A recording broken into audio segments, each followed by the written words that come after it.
Dr. Muhammad Azrul Azlen Abd from Kulliyyah of Languages and Management with the topic Healing the Emptiness Through Community Engagement. A little introduction for the program.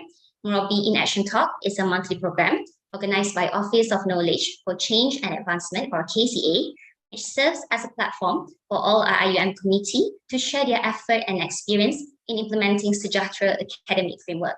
My name is Naima from IIUM Academy of Graduate and Professional Studies, and I'm very delighted and honored to be conducting the session for today. Let us begin with the recitation of Al-Fatih.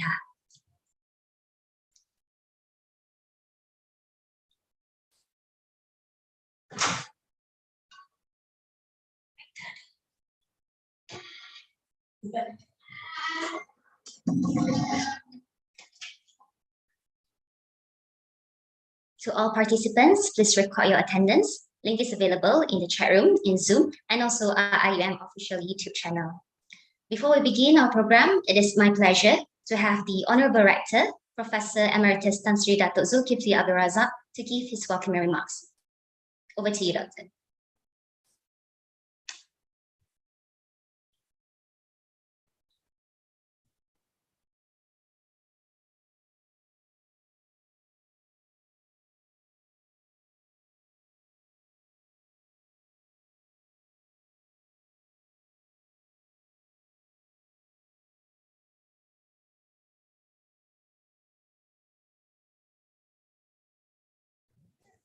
Sri, you're muted. Are you talking? Yeah. Okay. This particular meeting today, which I thought is a very appropriate and a very timely sort of gathering. I was just reading, I think 2 days ago, of a very important influencer, I think in the West, by the name of Niche something, I forgot.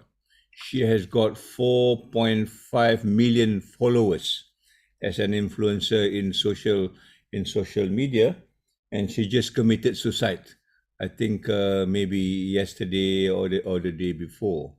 This is something that I think that is almost incomprehensible.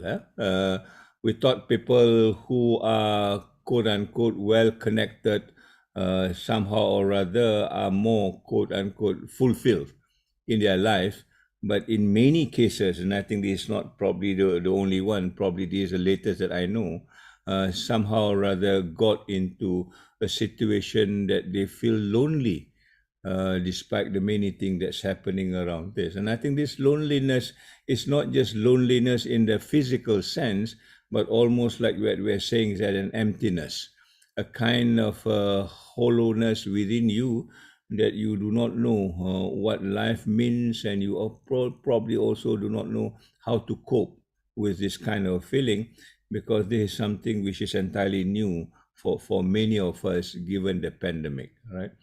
Formerly, when we have this kind of feeling, maybe we can still reach out to people in a physical sense, but now I think this is no longer possible, and without that, I think most of us run into almost a cul-de-sac and do not know what to do. And therefore, I think this meeting today is something which is very, very important, not only from the learning point of view, but more importantly, I think from the experience point of view. I think we need all of us to understand that we are all in this sort of a situation together. It's a question of degree, it's a question of how we want to respond to this. And therefore, this idea of engagement, community engagement, it could be individual engagement, it could be engagement of any sort, is something which is important for us to get a hold on to and try to be part and parcel of it in the real sense of the word. Yeah. So I would not like to go on. I think there are a lot more for us to learn about this, and I hope this is something that we not only do now, but something that we need constantly to keep in touch with. We do not know when this will strike. We do not know when we will feel totally empty and do not know how to respond, and therefore getting in touch with this kind of gathering, I think, which is something is important. So I would like to congratulate everybody who is involved in this, Liana and friends, And hopefully this will be something that we can learn as a way of life. It is never taught. I think it is something that can never be taught, perhaps, but something where we need to experience, something that we need to learn, quote unquote, on the job, as it were, so that we can have a better quality of life and a better sort of understanding with what's going on around us. So I wish you well, and I would like to congratulate you again. And I hope this will be a beginning of a many sessions that is to come, inshallah. So wabillahi taufiq wa hidayah. Assalamualaikum warahmatullahi ta'ala wabarakatuh, and thank you very much. All right, thank you, Tan Sri. As of now, we have about 150 participants who are eager to listen to Dr. Muhammad Azrul. So without further ado, I will now hand over the session to the moderator for today, Associate Professor Dr. Badri Najib Zubir. Over to you, Doctor. Thank you very much, Sister Naima. Yang berbahagia Profesor Emeritus Tan Sri Datuk Zulkifli Abdul Razak, Rector of IIUM, and the speaker for today, Dr. Muhammad Azrul Azlen bin Abdul Hamid, and the rest of the viewers. That it gives me a great pleasure to introduce and moderate the session today for Dr. Muhammad Azrul Azlen bin Abdul Hamid. His name is spelled with E for his third name, because he has Muhammad, Azrul, and Azlan. But I have asked him whether it should be pronounced Azlen or Azlan. So he confirmed to me it's Azlan. So Muhammad Azrul Azlen bin Abdul Hamid, Dr. Muhammad Azrul completed his first degree in 2004 and then joined the university as a fellow.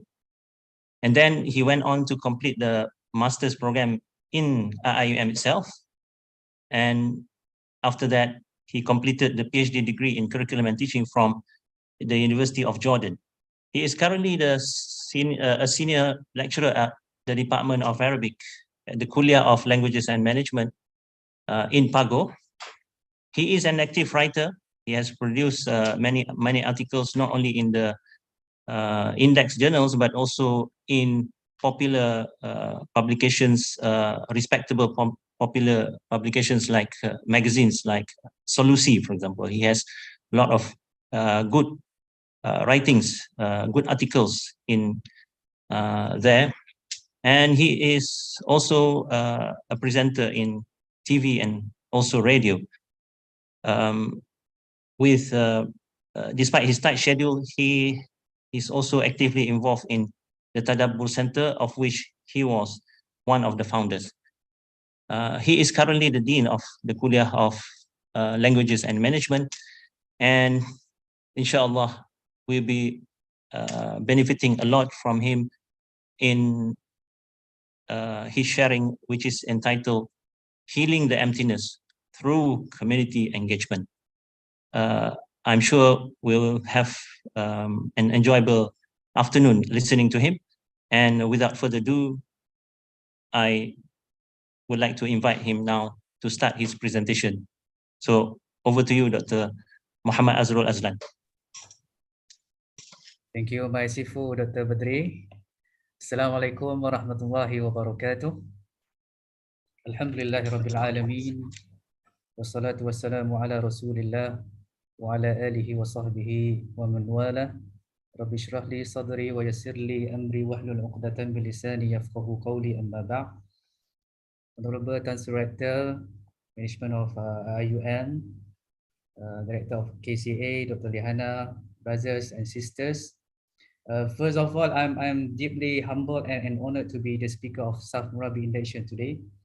I believe this is not a lecture session, but a sharing of my humble experience in community engagement, because I believe with me today, scholars who are more knowledgeable compared to Azrul, who is still a learner and knowledge seeker. So I'm also grateful to be with my Sifu today, Dr. Badri Najib, my lecturer when I was a student. And actually, he is still my teacher, as I gained a lot of knowledge from his advice in the academic management. Brothers and sisters, we spend our life chasing happiness. We live in a world that teaches us to put ourselves at the center and to make our own pleasure the ultimate goal. We are told that if we do this, if we make our own personal happiness as the goal, we will finally reach it. But happiness is not a destination. It comes along the way. So if we make our own personal pleasure the ultimate goal of our life, we will never be pleased. But if we make being pleasing to God the ultimate goal, God will make us pleased. So our life on this earth is not about the pursuit of happiness. It's about the pursuit of meaning and purpose. And this is the true essence of a good life. We live in a world where the moment we feel pain, we find ourselves surrounded by countless promising to take it away. Materialism, for example, consumerism, for example, are some of the many escapes we use to distract ourselves from what hurts in our life. Some of us try to lose ourselves in our work, in our careers. Some people try to fill the void by living online. We disengage from our real life and our real relationships in order to hide in a false social media world or in our devices and technology. We begin to be obsessed with likes, followers, and waiting for commentary and praise. And yet, all along, we only become more empty and even more isolated. So I found one study published in the American Journal of Preventive Medicine found that the group who spend the most hours per day in social media had 3 times the risk of developing depression. And another study published in the Journal of Social and Clinical Psychology randomly assigned one group to reduce their social media usage to only 30 minutes, 10 minutes on Facebook, 10 minutes on Instagram, 10 minutes on Snapchat. The study found that reducing social media usage decreased depression, anxiety, and loneliness. So to relate, okay, what I was saying. Okay, next slide, please. Next. Next. Okay. Allah Subhanahu wa Ta'ala says in chapter number 6, verse number 97. Allah Ta'ala says, وَمَنْ عَمِلَ صَالِحًا مِنْ ذَكَرٍ أَوْ أُنْثَى وَهُوَ مُؤْمِنٌ فَلَنُحْيِيَنَّهُ حَيَاةً طَيِّبَةً وَلَنَجْزِيَنَّهُمْ أَجْرَهُمْ بِأَحْسَنِ مَا كَانُوا يَعْمَلُونَ. Whoever does righteousness, whether male or female, while he is a believer, we will surely cause him to live a good life. So this ayah describes how to achieve the true meaning of a good life. And helping others is one of amalan salihah and the ways to create a good life. It is a contented life and it is achieved when we live for a higher purpose according to our moral and principles. Next.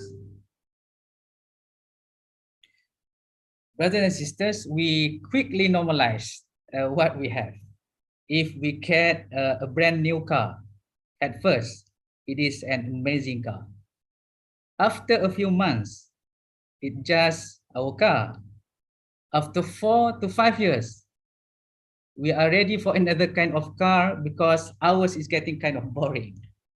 In other words, having new car went from making feel very happy to being just a thing that we would willingly trade away just to feel that surge of happiness again. Seemed like becoming famous, rich, or getting what we really wanted will quickly become our norm once we have had it for a while. Then we'll need to come back to whoever we were before that. If we were not happy before, we got our one. Getting it will not keep us happy beyond that initial but temporary rush.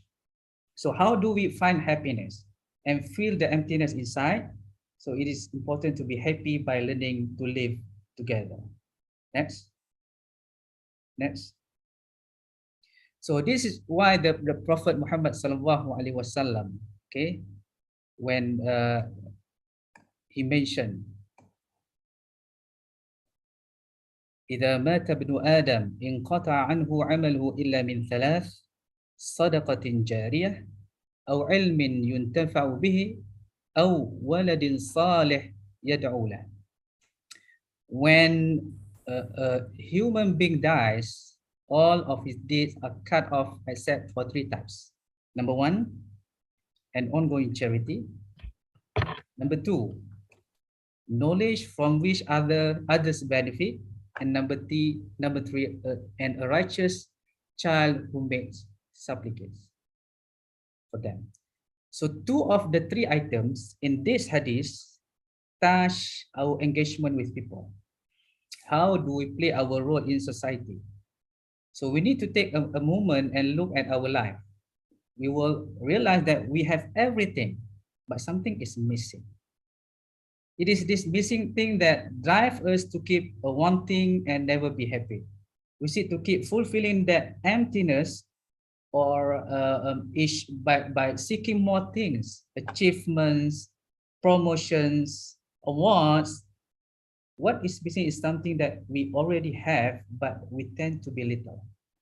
We lost sight of the joy of being human and connecting with ourselves, being with others, enjoying nature, and the little thing that play a big role in our life.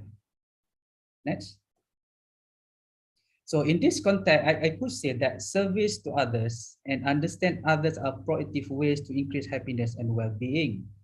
So many research find volunteering, for example, regularly protects against depression and promotes happiness. So through community engagement, we can enrich our own life by strengthening our bonds to others, helping us feel a sense of purpose and well-being, and protecting us from feelings of emptiness, loneliness, depression, and hopelessness. So in this hadith, okay, Rasulullah SAW said, أحب الناس إلى الله أنفعهم للناس وأحب الأعمال إلى الله عز وجل سرور يدخله على مسلم أو يكشف عنه كربة أو يقضي عنه دينا أو تطرد عنه جوعا.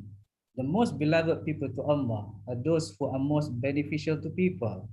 The most beloved deed to Allah is to make a Muslim happy, to move one of his trouble, or to forgive his debt, or to feed his hunger.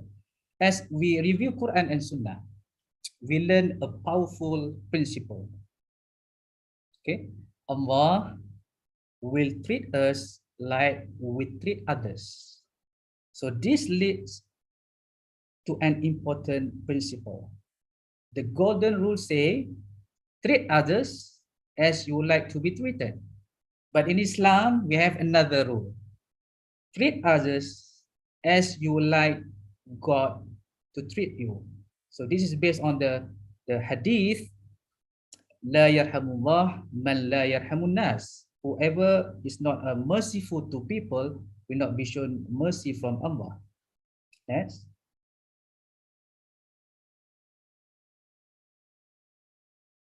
Okay, next.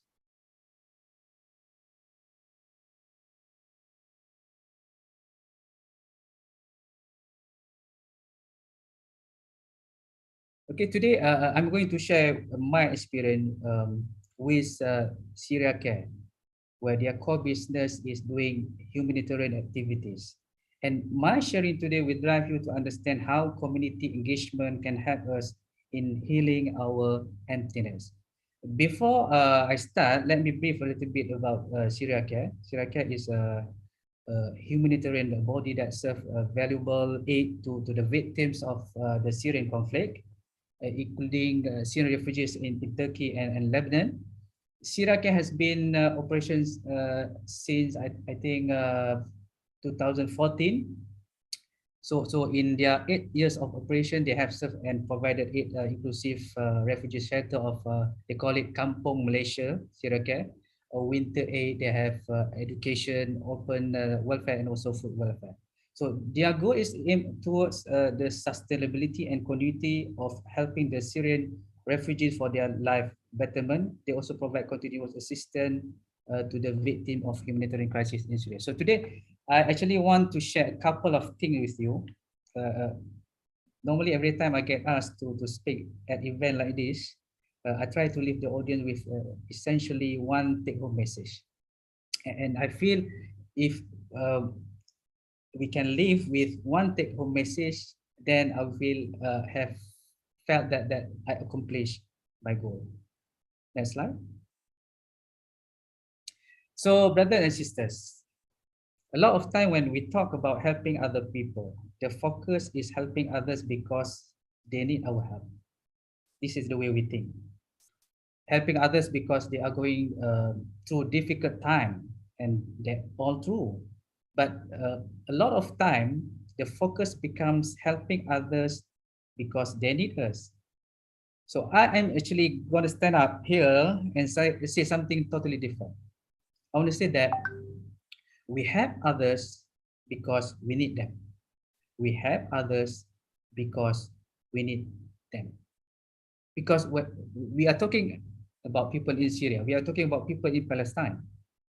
We are here in Malaysia. We are comfortable. We have amazing food. We are not worried of our physical safety, and yet I'm telling you that we need them. That's unusual. That's strange thing to say. I will explain why I'm saying that. The reason why I am saying that is when you help other people, you are helping yourself. That may seem strange, and we not think of that way. In fact, that's the truth. Then when we help another person, the very first person who we are helping is ourselves. And I'm going to tell you why that's the case using two different methods and two different paradigms. Okay, next slide. So when I talk about this, I would like to talk not only from Islamic point of view, but even just simply from psychology point of view based on my readings and discussion with experts in the field. What study has found that study things like looking to things like happiness, things like well-being. There are a lot of studies nowadays that move away from this whole focus. Traditional psychology has been very focused on here is the symptom and here is the treatment. But there is a new way of psychology called positive psychology. Maybe Dr. Lihana may verify this and correct me if I'm wrong. So positive psychology focuses on how can we help human being? How can we study that will help increase well-being? This is the way of psychology that studies things like happiness. How do we increase happiness? How can I learn to have high quality of life and have a greater well-being? So in this research, what they found is when it comes to happiness, it is one of those things we tend to think that if I can just achieve A, B, C, then I will be happy. If I could just be promoted, or I could just got new job, whatever it happens to be, that we think that happiness is something that once I receive this, then I will be happy. But what they found, interestingly enough, is in that research is that when people have events in their life where they consider that as positive, we got new jobs, we got promoted, something that we really want, what happens to that happiness? There is only a temporary spike. So essentially, people or everyone has something called the baseline happiness. A baseline happiness where there is a certain level of happiness or well-being. And when that events happen in our life, we have really been craving. We have really been working for something that we consider it very positive, and there will be a spike, but it's quite temporary. So a person who have an increase in his happiness, but eventually he just goes back to the baseline, and that people essentially live around their baseline. And it's not very easy to increase the baseline. So what do? they look at what are the things that increase the entire baseline, not just give us this spike. And one of the things that they found, I just found, blew my mind, is that one of the most reliable ways to increase the baseline, not just getting those spikes, but increase the entire baseline of happiness. In my happiness, in your happiness, in our happiness, well-being in general. One of the most reliable ways to increase the baseline is the service to others, is to help other people, is to give to other people, is to be generous, is to aid people who are in need. That's what they found. They found things like volunteerism or community engagement is therapeutic to the person who tells you, to the person who is doing it. And then what's very interesting about that is there was another study. So everyone tells you money doesn't buy happiness, right? So every one of you knows that. So this actually is not true. Money does buy happiness. So now you are wondering what's wrong with Azrul, right? Money does buy happiness, but what interesting is it only buys happiness when it is spent on others. They found it in this study that people who are using or spending their money or time or others on others, that's in fact makes them happier. But when they spend on themselves, it did not. So I have this money, but if I spend the money on myself, it doesn't really do much on my own well-being or my own happiness. It doesn't increase my happiness. However, they found that when we spend on others, it actually makes us happier. And this is such a powerful result that they found if I bought for another person or something I spend for another person, even that will make the person feel happy. So just remembering a time when we spend on others, it will actually make them happy or increase their happiness. So now we are trying to see the trend that is something within the fitrah or human being, something that is divine design. There is something that the creator has designed and put it within the human being. When I give to others, I feel good. That actually makes me feel happier to help and serve others. So now there is another layer here that I feel deeper. And anytime there is a design with the human being, obviously we know by the creator. Our intents for us to have a certain outcome. That's why that's why when he designed that by that way, and when I started reflecting on this fact, in fact, that the psychology has found the powerful effect of giving, the powerful effect of serving, the powerful effect of living together. And what makes me realize this is what God wants from us, because Allah put within us nature of fitrah that make us feel good to give. We actually get immediate reward from Allah.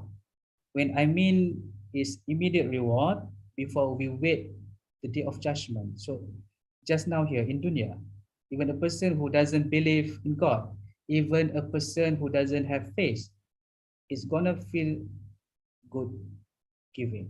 And what that shows us is how much God loves us to give and serve other people. Because he designed it that way. He designs us to actually get pleasure from giving, to get intrinsic reward when we serve others. And that's actually blew my mind. That's one of the only ways to increase our baseline of happiness and get rid the emptiness that we feel. Everything else in the world would not do it. Our promotion won't do it. Our wealth won't do it. Getting whatever power of position in a university, for example, won't do it. But serving others will. And that is amazing. So that shows the importance of helping and serving others within the divine design. So this is the example, the action of serving and helping other people. The Syrian refugee housing project has been developed in Al-Badakli, northern Syria. It is an exclusive project developed by Syriacare as a result of endowments donated by public of Malaysia for, they call it Wakaf Kampung Malaysia Syriacare project. So the construction started in April, if I'm not mistaken, and now the refugees enjoyed the initiative done by the Syriacare. So the project is a long-term plan to place Syrian refugees on the conflict in northern Syria in organized areas. So this project aims to relocate Syrian refugees from tents to homes that give them more protection and security. So it covers almost 292 housing units. Okay. Okay, next. Okay, so I have a video clip on Wakaf Kampung Malaysia. So we can see here what Syriacare is doing in helping our fellow Muslim in Syria, Turkey, and Lebanon. Can you click the play button?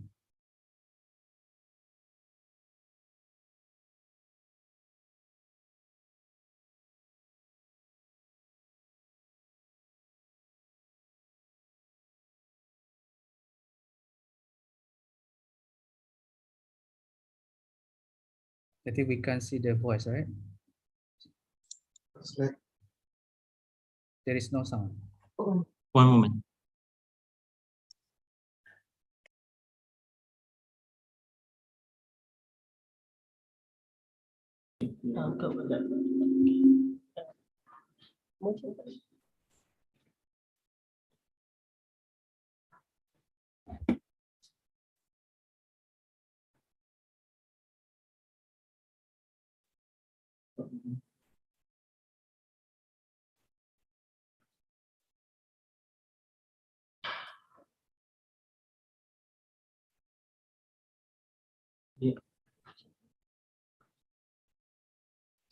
Dia bagi suara keluar kat. Ya, ni dah ada.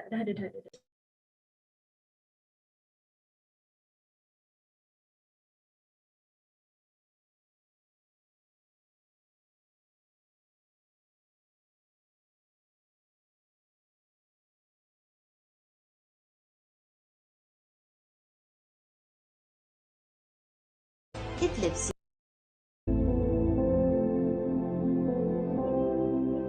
Kampung Malaysia ini dibina sepenuhnya hasil sumbangan wakaf daripada rakyat Malaysia. Kampung Malaysia dibangunkan di kawasan seluas 36,000.5 meter persegi terletak di Al-Bardakli, Idlib, Syria. Projek wakaf yang terletak 3 km dari sepadan Turki ini telah pun bermula sejak Mac lalu dan dijangka siap sepenuhnya dalam tempoh 5 bulan. Pembinaannya membabitkan 292 unit rumah dengan setiap satu bersaiz 506 kaki persegi. Bagi keselesaan, ia dilengkapi dengan 2 bilik, dapur serta bilik mandi. Apabila siap kelak, ia akan menempatkan seramai 1,460 pelarian. Sebagai projek penempatan bersepadu, masjid, sekolah, klinik, taman permainan, kedai serbaneka dan pejabat pengurusan turut dibangunkan di Kampung Malaysia.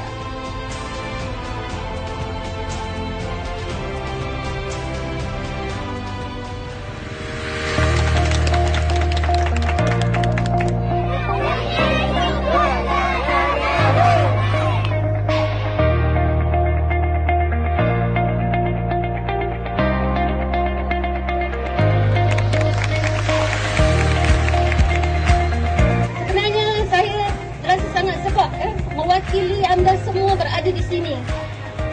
Cuma setahun yang lalu kami berbincang untuk menjayakan satu projek bagi memindahkan para pelarian dari kemah ke rumah.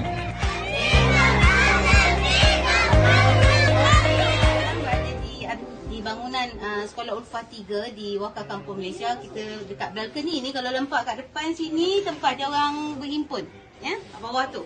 Dan sebelah sini Masjid Al-Husna. Waktu saya datang tahun lepas baru tingkat 1. Sekarang dah naik 2 tingkat. Dan dia orang akan bina lagi kat bahagian atas tu. Kat sini kita nampak pusat perubatan Afia.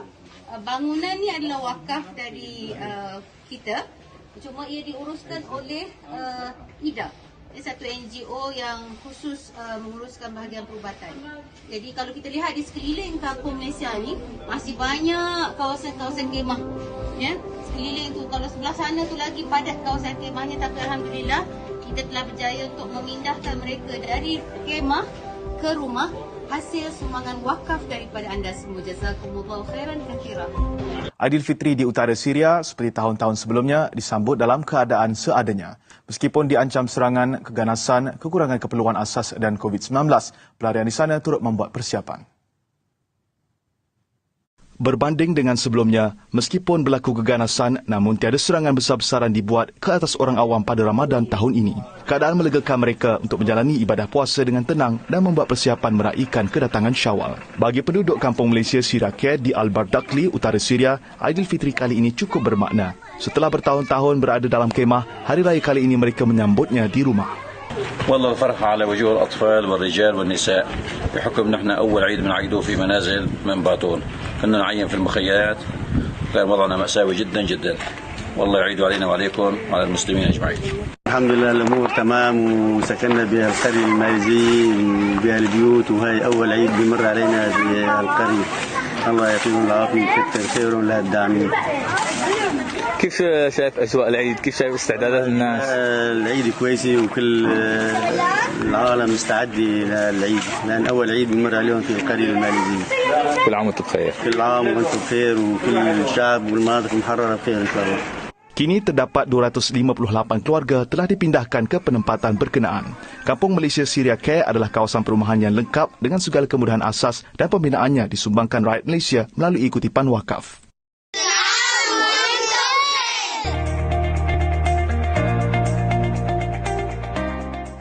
Okay, next slide please.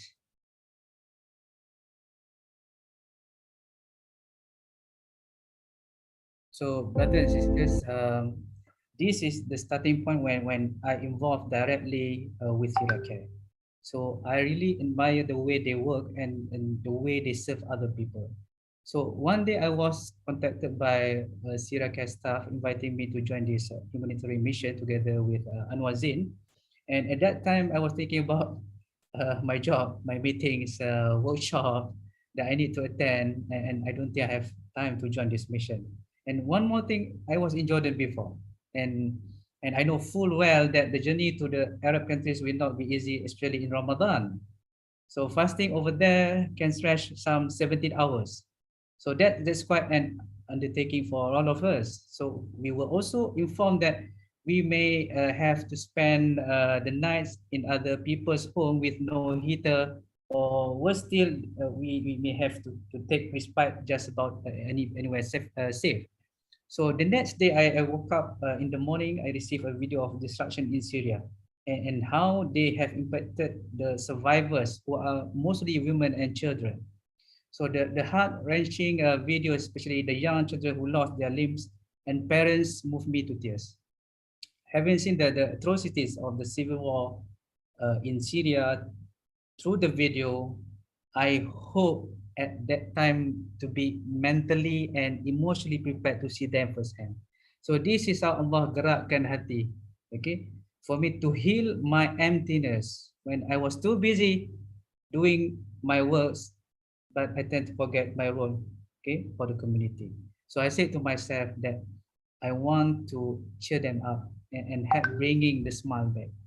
So then I asked Restu from Tan Sri to join this mission. Then Tan Sri said, yes, you can join, but you must follow proper process and procedure. So I immediately told Syriacare that I can join the mission. So let me share with you a simple clip that shows our journey of servicing others in Lebanon. Next slide, please.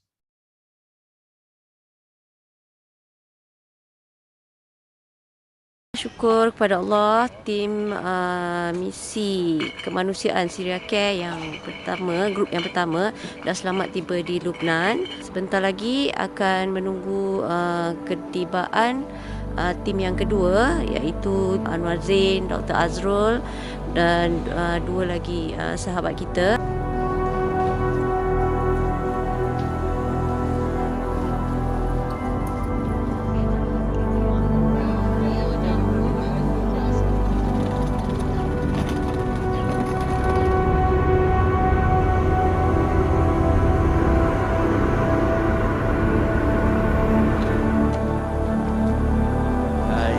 Assalamualaikum semua.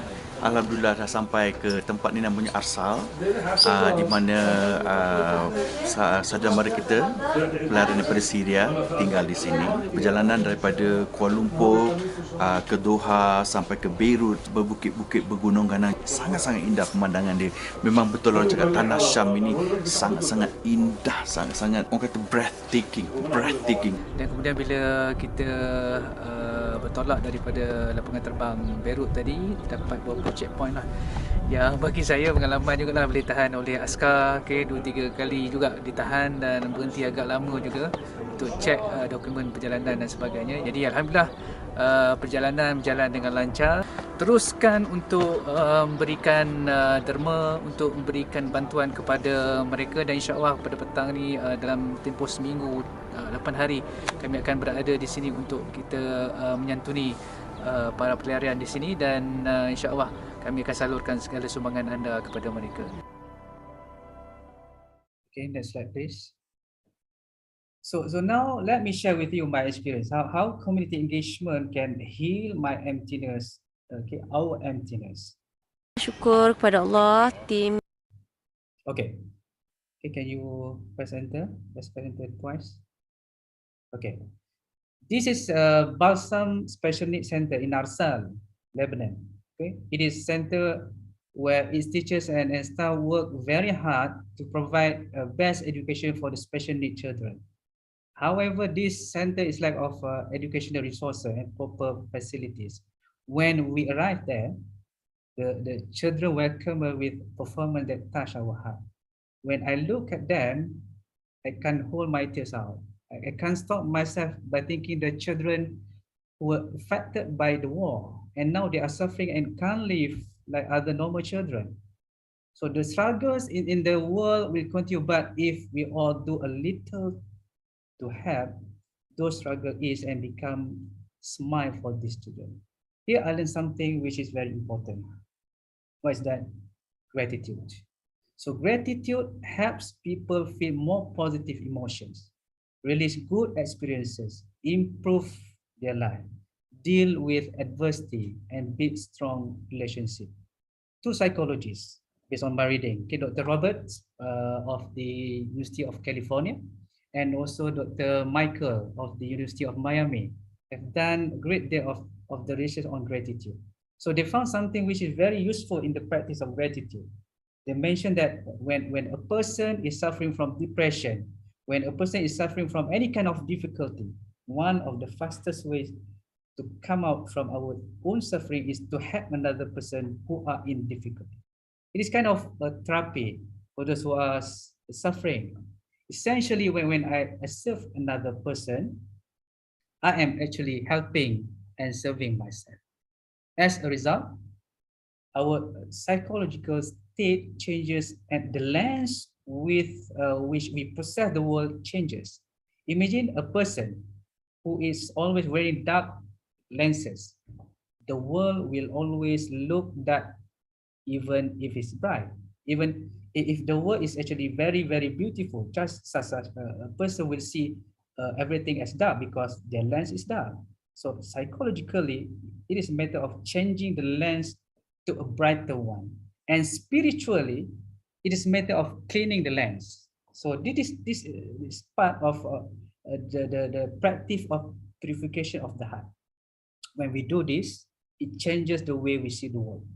So the practice of gratitude allows us to put on grateful lenses. It changes the way we view the world and allows us our radar and focus to calibrate differently of our problems. So we become calibrated to look for positive things, to look for blessing instead of problems. So here God teaches us that there is a link between gratitude and abundance. We find that this is the case even with human beings. The more we show gratitude towards that individual and what they have already done, the more that behavior will increase. So this applies with our spouses. This also applies with our children, applies with our colleagues, with our friends. When we are grateful for what the individual is already doing, it motivates them to do even more.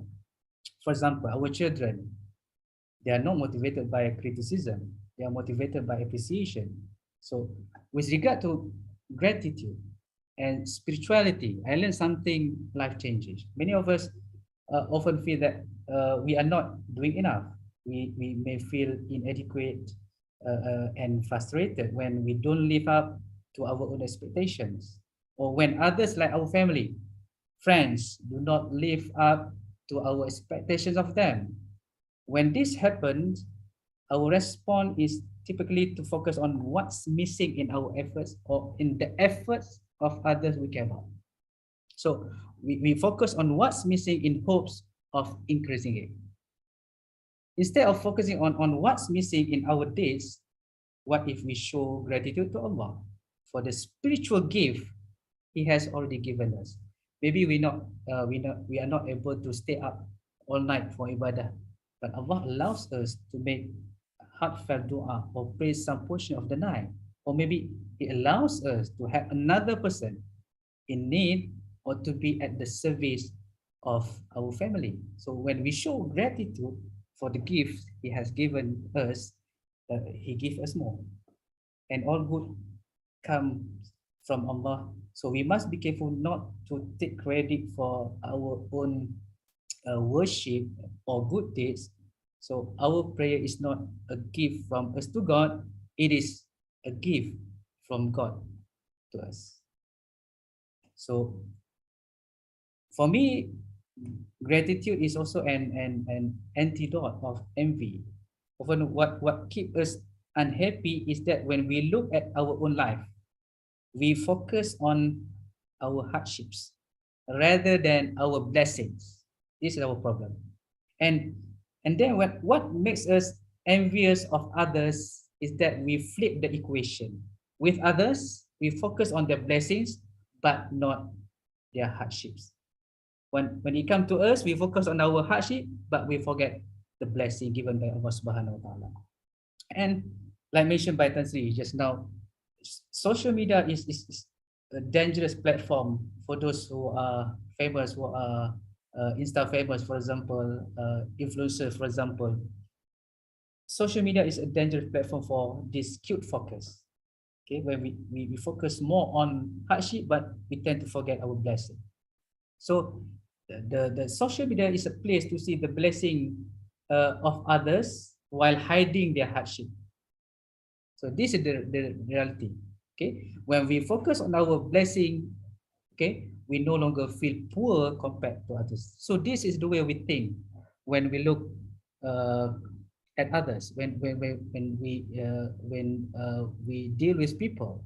So I think this is the way we need to change the way we look at people, the way we think, so that we understand Allah Subhanahu wa Ta'ala give us too many blessings, why we only focus on small hardship given by Allah Subhanahu wa Ta'ala. Next. Okay, this is Sham Akhras. Okay, she is 7-year-old. When her friend at her age happily play with their friends, she is only able to stay home because she is half paralyzed and cannot walk. Okay, she's not only paralyzed, she was born without perfect limbs, and she was also diagnosed with cancer when she was 3 years old. So she was 2 months, if I'm not mistaken, in her womb's, her mom's womb when her mother was in Syria facing civil war. So Sham and her brother beside her, okay, were affected by the war, and their conditions have destroyed their life and dreams of becoming normal children. So it was reported that during the war, it has directly resulted thousands of child deaths, though many more have been injured or affected by the breakdown of health services. Other than that, supporting the mental health needs of children is vital for other intervention to succeed. So as a result of the conflict, it is estimated that more than 1 million people suffer from severe mental health and disorder, and over 3 million are affected by mild to moderate mental health problems, including anxiety and depression. So brothers and sisters, what Sham Akhras went through reminds me of ni'mah given by Allah Subhanahu wa Ta'ala. When I look at Sham, my problems that I assumed them as big became small. Why? Because remembering the favors of Allah, the ni'mah of Allah will heal and strengthen our heart during our times of grief or distress. Next slide. So in the Quran, Allah teaches us a secret for healing and strengthening the heart, okay, during our times of grief or distress. So He teaches us to reflect on all times God has saved us in the past. Take the example of Musa alayhi salam. When Allah reassures Musa alayhi salam, He reminds Musa of all the times He took care of Musa in the past. So Allah Ta'ala says, okay, وَلَقَدْ مَنَنَّا عَلَيْكَ مَرَّةً أُخْرَى إِذْ أَوْحَيْنَا إِلَى أُمِّكَ مَا يُوحَى. So from this verse, okay, Ta'ala mentions, and surely we had shown you favor before, when we inspired your mother with this, put him into a chest, then put it into the river. The river will wash it ashore, and he will be taken by Fir'aun, an enemy of mine and his, and I bless you with lovability from me, or Musa, so that you will be brought up under my watchful eye. Next slide. So when Allah reassures Prophet Muhammad SAW, he did the same. Allah says, Alam yajidka yatiman fa'awa wa wajadaka dhallan fahada wa wajadaka a'ilan fa'aghna. Allah Ta'ala says, did He not find you as an orphan, then sheltered you? Did He not find you unguided, then guided you? And did He not find you needy, then satisfy your needs? And just before these verses, the early revelation given to Prophet Sallallahu Alaihi Wasallam, Ya ayyuhal muzammil qumil layla illa qalila.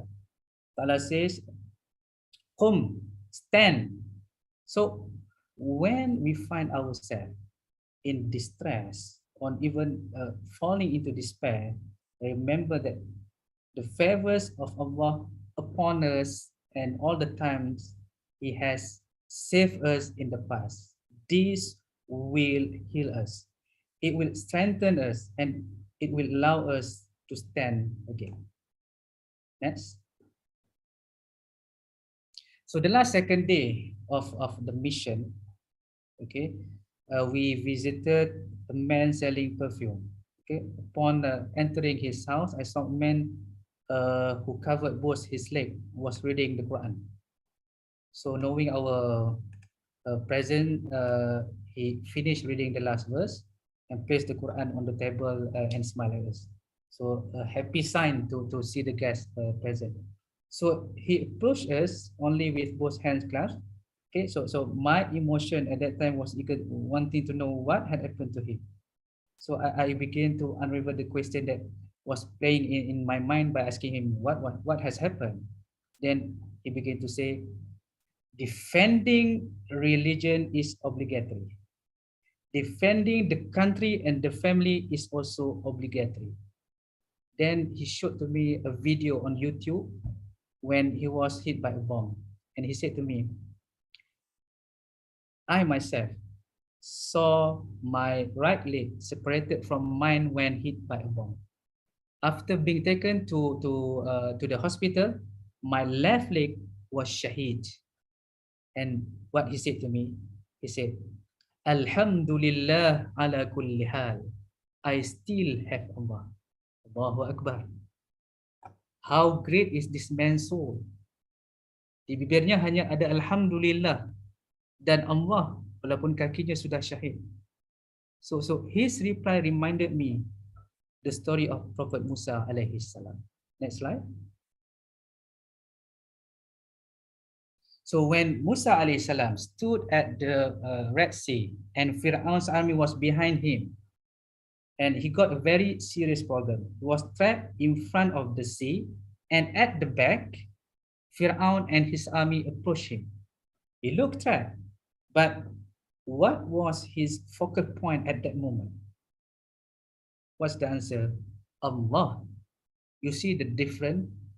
Okay, it's not he was in denial of his reality, but looking at this verse, we can see the contrast between Nabi Musa alayhi salam and his followers, Bani Israel.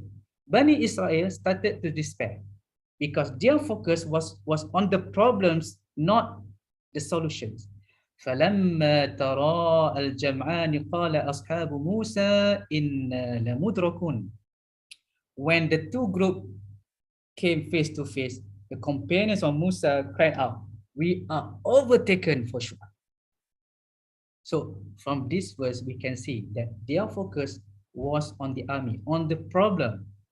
They started to despair, and the reason why they had this feeling, it was because of their focus. Make sense? But look at what Prophet Musa alayhi salam said. Qala kalla inna ma'iya rabbi sayahdin. Musa reassured, absolutely not. My Lord is certainly with me. He will guide me through.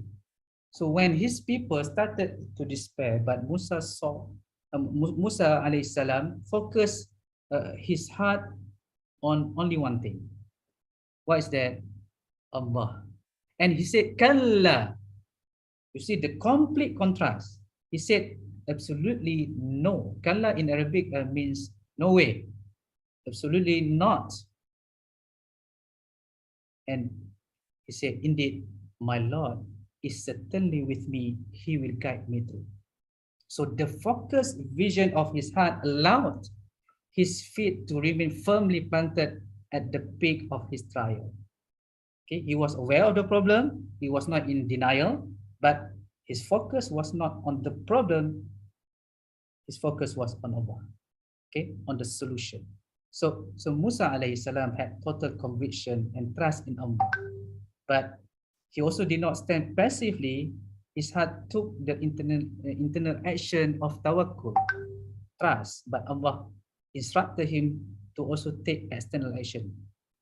فأوحينا إلى موسى أن اضرب بعصاك البحر فانفلق فكان كل فرق كالطود العظيم.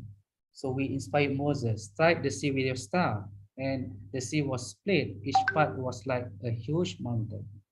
So in another event, Hajar and Musa alayhi salam was saved by Allah after they took external action. This is the importance of external action, doing action, not only say things but do through actions. Okay, it is, however, crucial to understand that salvation does not come from the action itself. Salvation does not come from our efforts. The sea did not split by the action of Musa. Water did not rise from the desert by the action of Hajar. Any one of us could strike an ocean with the largest stick we find, it won't split the sea. Any one of us could run 7 times between hills, it won't make water come from the sand. But if we do not have the power to save ourselves or others, why are we commanded to take action? What's the answer? We are commanded to take action only because it is part of our worship and obedience to God. So the openings in our life come from God and God alone. So the opening do not come from our hard work, our efforts, our tools or helpers. Okay, this truth is part of our tawheed to understand and internalize. And once we do internalize this reality, it will remove the burdens we carry. So this concept of tawheed has the power to crumble the most massive of mountains that we carry. Many of us cannot find peace and cannot sleep at night because we carry burdens that are not ours to carry.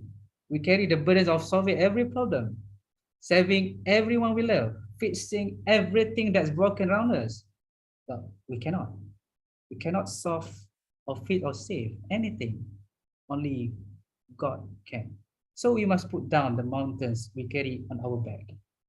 Let go of the soul-crushing burdens. We are not the savior, especially for women. Okay, this for savior complex becomes a sort of what we call it, unspoken covenant. The fear of abandoning someone who needs us has kept many people hostage in abusive, toxic relationship and environments. But this fear is based on a myth. The myth is that we can save the narcissist or abuser. We believe we can save a drowning person who does not want to be saved. And so long as we believe this myth, we will continue to suffer. And in the end, we don't save the drowning person, we only drown along with them. So now, if I switch over the Islamic to the Islamic paradigm, what is Quran and Hadith say about service or helping others? We actually in the blow of our mind when we read how much emphasis there is within our tradition, within our deen, about serving others. When we serve others, we are serving ourselves because we are the one who are in need of those people. Now I'm going to another take-home message. Okay, and this is something that we find over theme when you scan Quran or Hadith, and that theme is this. Next slide. Okay, how I treat the creation is how I should expect God to treat me. That's the message. How I treat others, and this includes all creations. By the way, it includes human as well as animals. As we know, there are many texts about the treatment of animal and people who were in fact saved because of their treatment of animal, and other people who are punished because of their mistreatment of animals. So in general, that the way that I treat the creation is how I should expect to be treated by the Creator. There is another powerful, message. There is a very powerful understanding. So when I am good to others, when I give and I serve others, and I am selfless, I am in fact doing what? Because you see, I'm doing what I know. Once I know a certain thing that I treat people is going to be how God treats me, then all of a sudden my goodness to others is in fact getting goodness for myself from the Creator. And there is different level. Now we are not talking about human being giving to me. Now we are talking about God giving to me. So it is the different level, and this is found again and again throughout the Quran and Hadith. For example, during the time of Aisha radhiyallahu anha was being accused, okay, her father Abu Bakar radhiyallahu anhu found out that one of the people who was accusing her was a relative of him, of Abu Bakar, who he was even financially supporting. So when he found himself, can we imagine how we would feel, right? Somebody slandering our own daughter, and someone from our family doing it. Not only from our family, but someone who we give financial support. So what did Abu Bakar do? He did not go and try to get revenge. All he did, he just hold the financial support. That's it. Now Allah subhanahu wa ta'ala revealed a verse upon this occasion. He reveals a verse in which he said to Abu Bakar, addressing the specific case, but of course it is for all people, for all time, because Al-Quran is the timeless book. Okay, so next slide. Okay, so in that ayah, it said, okay, وَلْيَعْفُوا وَلْيَصْفَحُوا أَلَا تُحِبُّونَ أَن يَغْفِرَ اللَّهُ لَكُمْ وَاللَّهُ غَفُورٌ رَحِيمٌ. And let them pardon and overlook. Would you not like that Allah should forgive you? And Allah is forgiving and merciful. So we can see here, Allah mentioned, do you not love for Allah to forgive you? So right there, Allah established the connection, and that connection is that when we are certain way with people, Abu Bakar forgave that man, his relative, for what he did, something that unspeakable what he did, and he forgives him. That then Allah is saying that there is a connection between them and getting the forgiveness of Allah, and that is whole different way of looking at it, because we don't like to forgive people sometimes because we feel they don't deserve our forgiveness, because maybe they haven't said sorry. But Allah here completely shifting the focus. the focus is not even about the relative. Allah doesn't say forgive the relative because he was regretful, or because he said sorry, or because he helped him one time in the past. In the sense that Allah is saying to Abu Bakr and also to us, okay, that how we treat others is really essentially about our relationship with God directly, about us and Allah. Okay, and he says, do you not love for Allah to forgive you? So it is really became between Abu Bakr and Allah Subhanahu wa Ta'ala. So what I can see also, it is really a vertical transaction between Allah and us. It's not horizontal between us and creation, but that the creation and how I am with the creation becomes the means to get our relationship with God.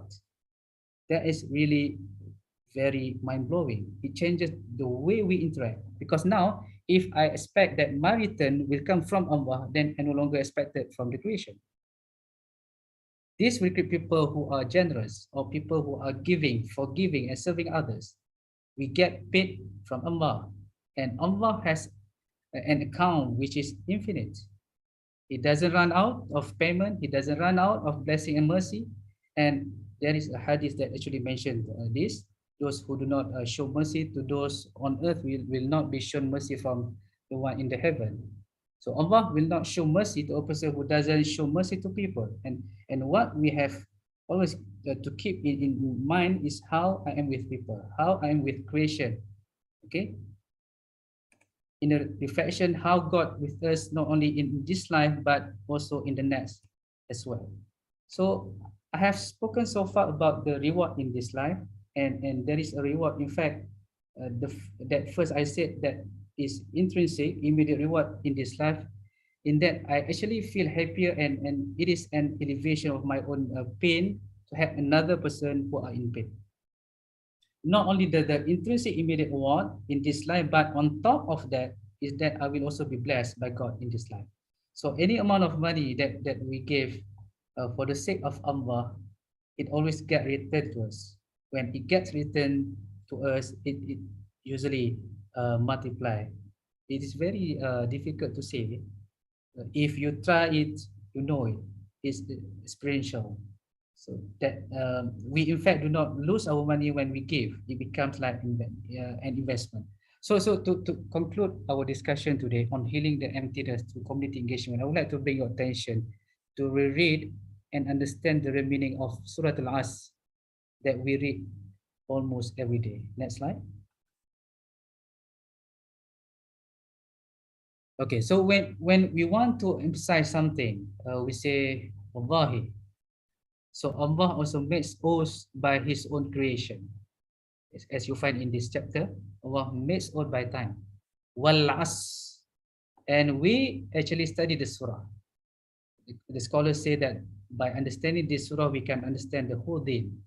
So Allah makes oaths by time. After making the oath, He said, Innal insana lafi khusr. Indeed, the mankind is in the state of loss. See, the nature of this life is always losing thing. What are we losing? We are losing time. We are losing our health, our abilities when we move towards aging. Okay, this is nature of dunya. That's nothing we can do about this. No matter how much plastic surgery that we get, we cannot stop it from happening. So Allah is telling us this already, but here is something very powerful. Allah then says exceptions. Illa. After saying wal asr, innal insana lafi khusr, then Allah says illa. Illa means exception to the rule of laws. The exception of that mentioned in the chapter, illa alladhina amanu, those who believe, wa amilu salihat, and do righteous deed. See, iman by itself, a lot of time people think that all the matter normally we think that all that matter is faced in the heart, but it doesn't show upon action. It is not enough. We can't say we pray with our heart, we perform our hajj with our heart, we fast with our heart is something we have to do externally. So Allah is saying the first qualification is those who believe. The second, they do righteous deed. They turn that belief into action, and they enjoin others. They call one another. They do not only a belief in practice in private in their rooms, their houses, but they go out to the community. They work, they serve, and then they call others to do good things. Okay. So next, so as a conclusion, okay, we have all known the loneliness and emptiness, and we have learned that the only solution is love, and that love comes with community. And in every community, there is work to be done. Next slide. In every nation, there are ones to heal. In every heart, there is power to do it. Okay. So I think that's all from me. I hope that we gain something. There are two take-home messages that I leave today. Hopefully, that you can benefit from the sharing. Again, back to Dr. Badri. Thank you. Thank you, Dr. Azrul.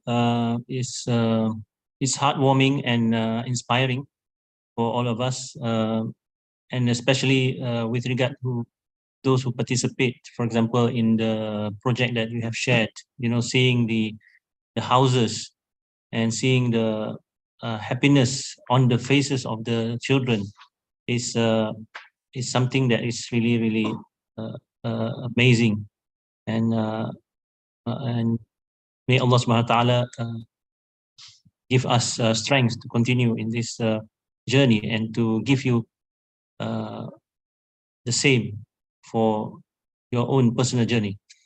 So we now have the interactive session. I guess I will give the first comment to the Honorable Rector if he has anything to comment. Tan Sri?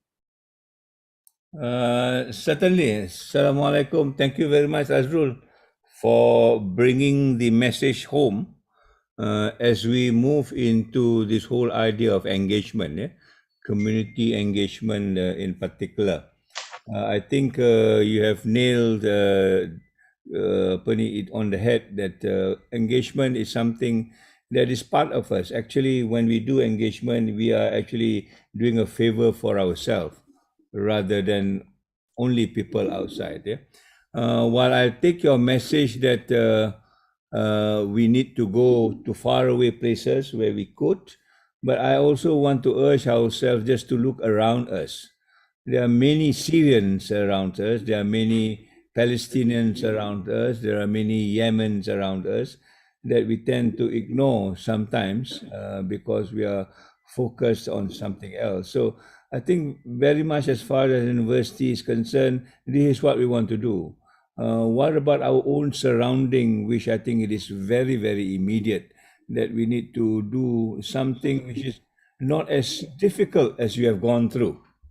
There's no passport to be applied for.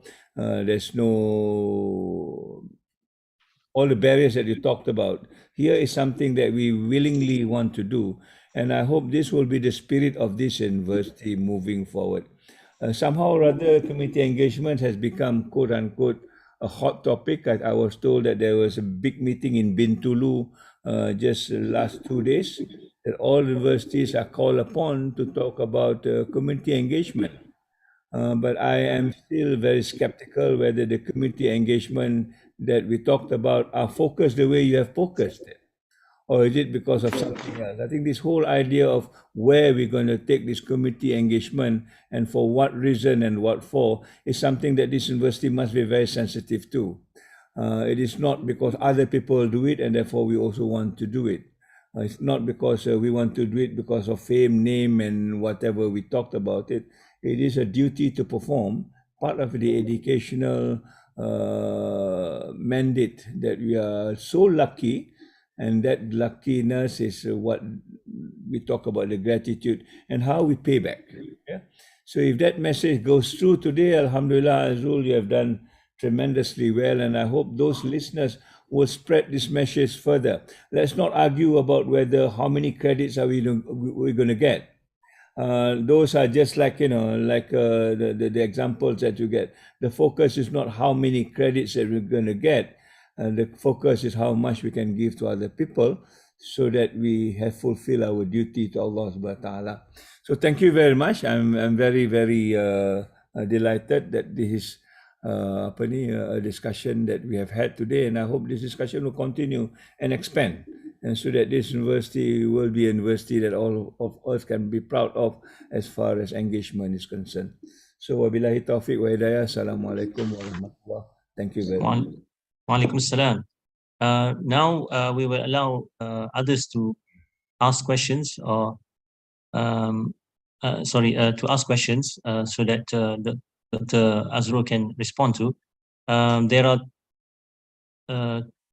two ways to do it. One is you may request permission to speak, and the other is to write the question in the chat box of the Zoom. So either ways are acceptable. I open the session for questions. Okay, so I have one question from YouTube.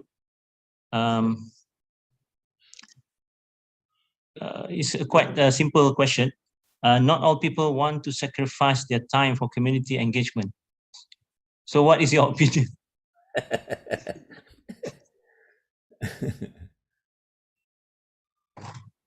Like I mentioned, I cannot answer.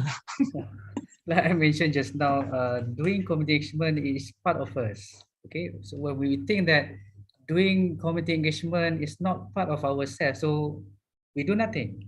So when I say that when we help other people, it's actually help us in terms of healing our emptiness, so healing our loneliness. So I think that's a quick answer that I can give. But if you decide not to do community engagement, what can I do? I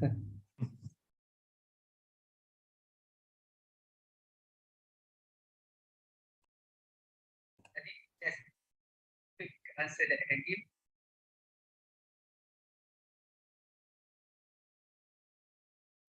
Okay, there's another question. What do you think of the education for special care children in Malaysia? We do have PDKs and kelas khas, but it's difficult for the teachers to engage with different kind of abilities. Okay, I'm actually not an expert in this field, but I think this is the time that we collaborate with people. So when we want to help people who are special children, for example, special care children, for example. So I think one of the things that we can do is to try to understand them, talk to them, and then try to play with them. So that what we did when we were in Lebanon. So when we have this engagement, they try to tell us something. So maybe the continuous engagement will help us in understanding their problem.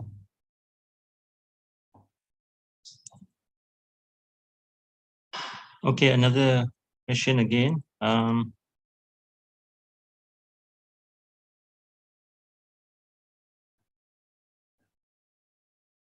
Okay.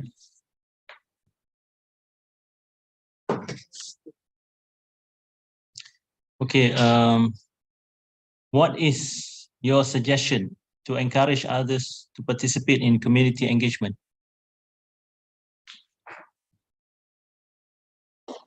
Okay, I think number one,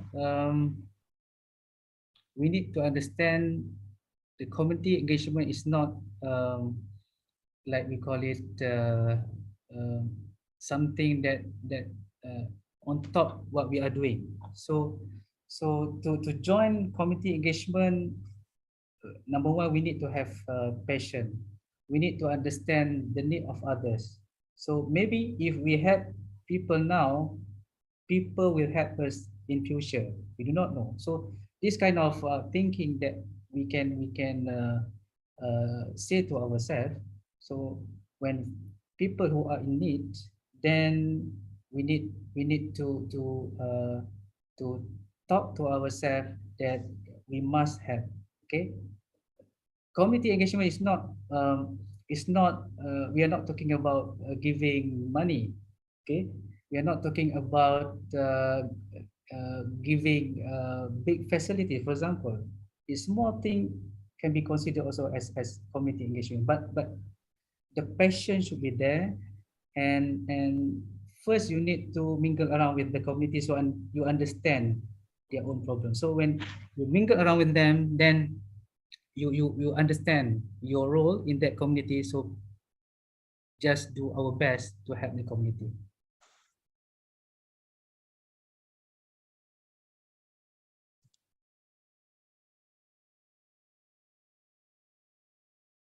Okay, this one is a comment. Maybe there's something that you might want to give your feedback to Dr. Azrul. This is from Associate Professor Norina Nawawi. I believe charity begins at home. Community engagement is broad and can be inclusive. We start within our sphere as part of our fitrah and gradually expand within our capacity and capability. Healing the emptiness by community engagement has many facets and views.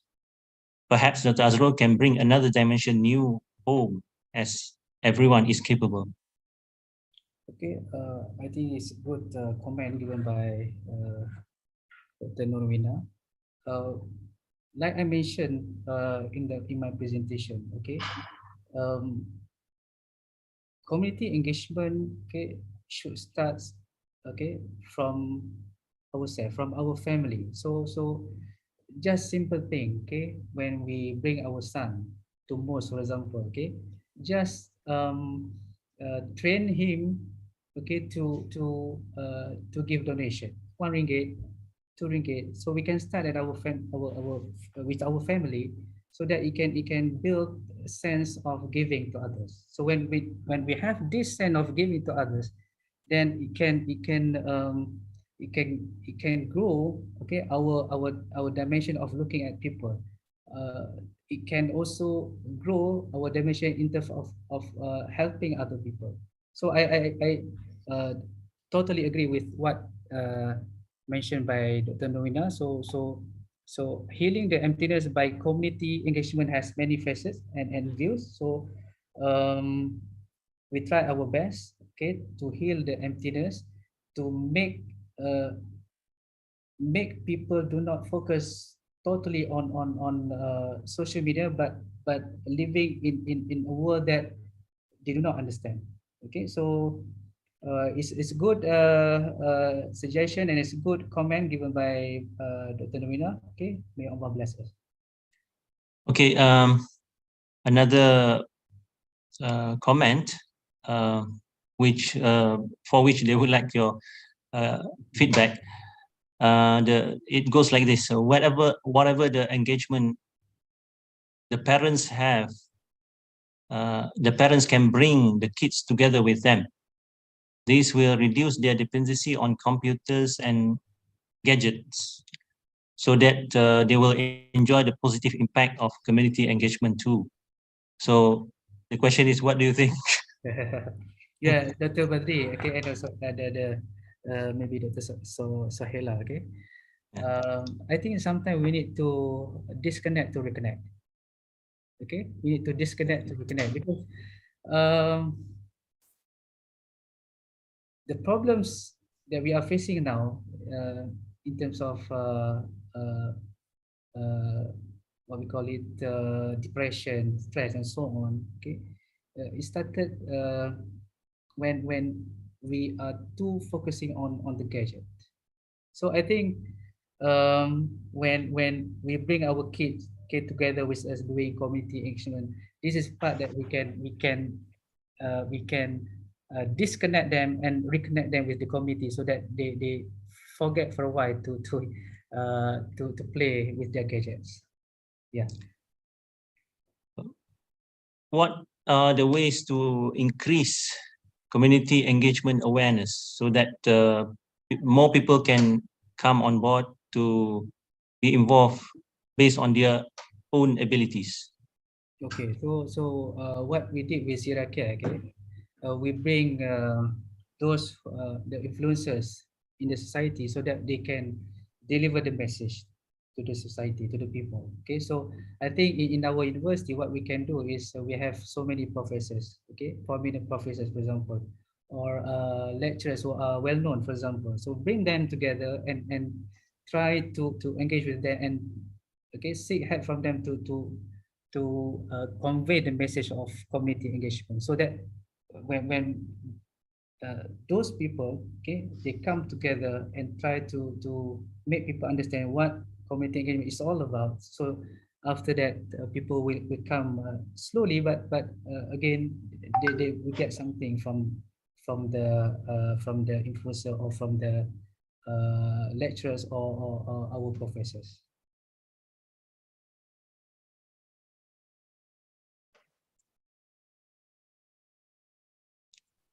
Okay, any more questions or feedback or comments? Okay, I appreciate any comments and suggestion. Okay, because this is only a sharing. Okay. Can I have? Yeah. Assalamualaikum. Salam. If sorry, Tan Sri, can I Go ahead, go ahead. Yes. Okay. I don't know how to put it in words, but I try to put it properly. To make a community engagement as part of promotion is actually for me quite scary, because I see that maybe I look at one angle. When people, some people maybe get promotion, they stop talking about community engagement. I mean, I'm worried if the community engagement is like just do it because of promotion, but when get promoted, no, they not working for community engagement. That's what I meant. Yeah, I think that your concern. I don't know how to put it in nice words. I think your concern can only be answered by Tan Sri. I try to make it sounds nice, but I don't know how to say it. Okay, we got. Okay, my apologize. Okay, Tan Sri. Yeah, please. All right. I basically go back to your advice when you talk about Prophet Musa alaihi salam when he's surrounded by the enemies, and then, well, what is your focus? You know, what is your focus? And I think the delivery of it all, walaupun kita ingatkan kita punya community engagement tu that gives us a promotion, but finally it's Allah Subhanahu Wa Taala that gives you the promotion. It's not your community engagement. Yeah. So I think what Azrul has mentioned, that is a very important message. Where are we heading and what are we for? And this is a question that I started off with. You know, if you talk about community engagement and you want to talk about promotion, I'm not too sure whether you will get the promotion at the end of the day, if that's your niyan. But if you do this because of Allah Subhanahu Wa Taala, and I think chances are you'll be better off. So it's a question of how you decide. In fact, the question that I wanted to ask you before launch a question, I want kalau boleh Azrul comment on this idea of wakaf time.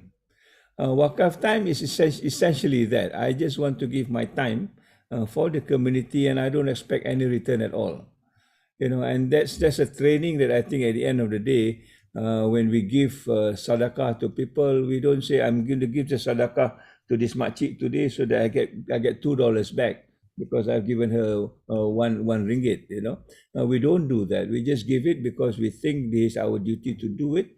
And alhamdulillah, if the rizki is on our side, we probably get some. Otherwise, we are not going to complain. And this is the gratitude that we talked about. So it's a matter of attitude. I think it's a matter of of discipline of how you look at life. And unfortunately, the academic world has been so cocked up in the sense that you must expect some returns before you do things. And I think that's a discussion. What is your take, Azrul, on this wakaf time?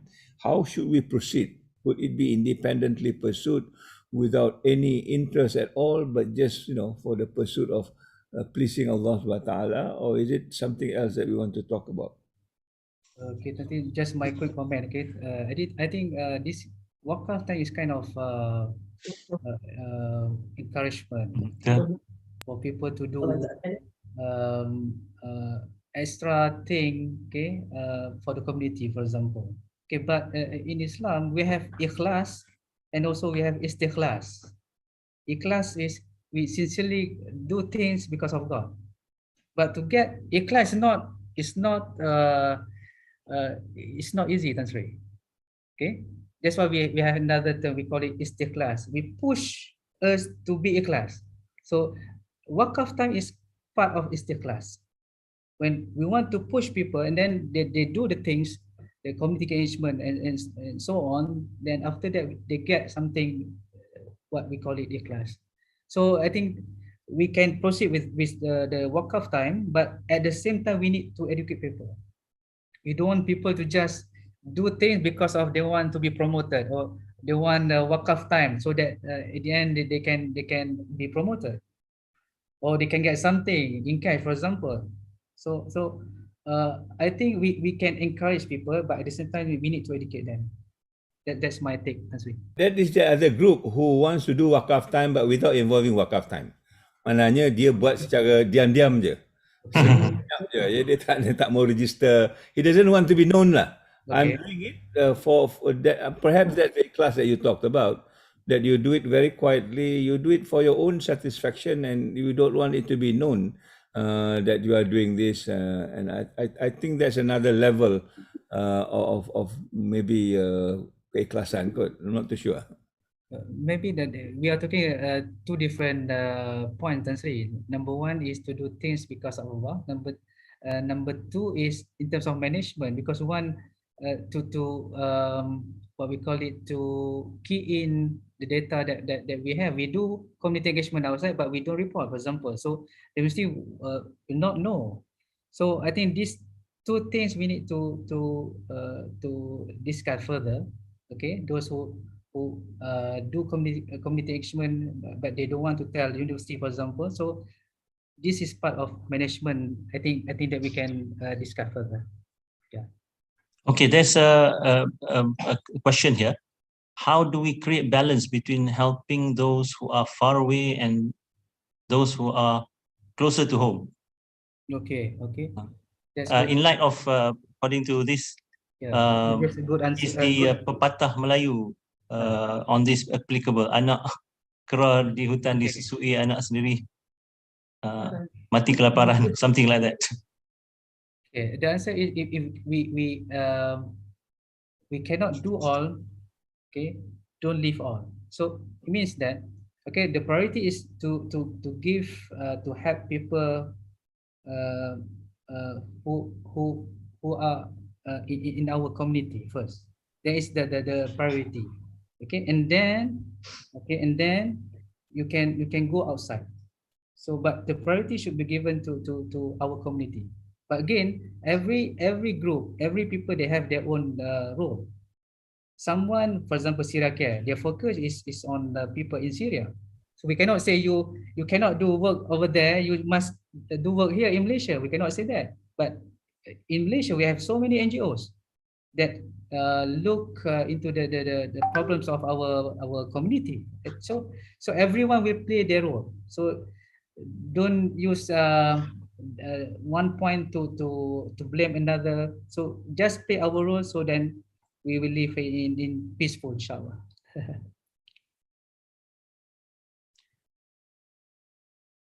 Yes, any other questions or comments? While waiting for I guess I can share one small story. Yeah. there's one sheikh in Al-Jami' Al-Azhar, the Al-Azhar Mosque, not the Azhar University. He's very poor, but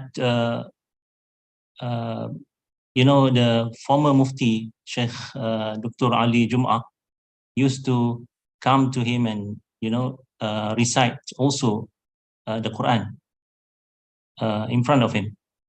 So this guy, this sheikh, he will ask 4 people to read at the same time in front of him, and he can correct any mistake, even though it is at one time the first person or the third person, the second person, and the fourth person. It is as though there are 4 screens in front of him, 4 screens of the Quran in front of him. But he's so poor. And one day, Dr. Ali Jum'ah, Professor Ali Jum'ah, felt like asking him, you know, with this talent, why are you still poor? He had it in his heart. He didn't say anything. And then he went and had a chat. And suddenly this sheikh said to him, you know, Sheikh Ali, if I had the wealth of the world, I wouldn't be doing this to all the students. So it is as though he could see it, you know. Allah subhanahu wa ta'ala gave him that. He could see what was in your heart, maybe because of his dedication to the Quran. But, you know, this is his life. His happiness is there, contributing for people to that extent. And Sheikh Ali Jum'ah said, you know, with that, I could now relate to the story of Imam Ash-Shafi'i completing the Quran 2 times in a day during Ramadan, because it's like a moving screen in front of you.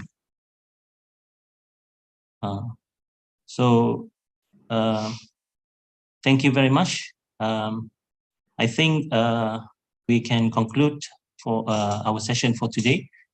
And thank you very much, Dr. Azrul, for this wonderful sharing. I will now pass back the session to the MC. Thank you very much. Alhamdulillah, thank you, Emeritus Professor Tan Sri Datuk Zubir, Dr. Muhammad Azrul Azlen, our speaker, and Associate Professor Dr. Badri. May Allah grant you good health so we will all continue to benefit directly from your wisdom. And thank you to all joiners on this Zoom meeting, as well as on our YouTube channel. We have over 200 joiners, Alhamdulillah. Let's continue to spread goodness so that the message that we received today from the talk could reach more people who will benefit from our initiatives and efforts. On behalf of the organizer, I apologize for any shortcoming in handling this program. As for today's talk, it will be up on our YouTube channel, official IIUM, so you may rewatch it anytime you'd like to, as self-reminder or perhaps to keep us motivated in the process of healing the emptiness inside us.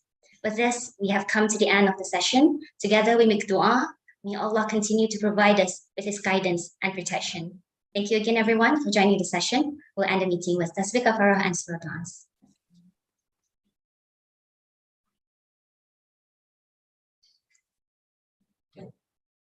Till next time, inshallah. Wabillahi taufiq wal hidayah. Wassalamualaikum warahmatullahi wabarakatuh. Assalamualaikum.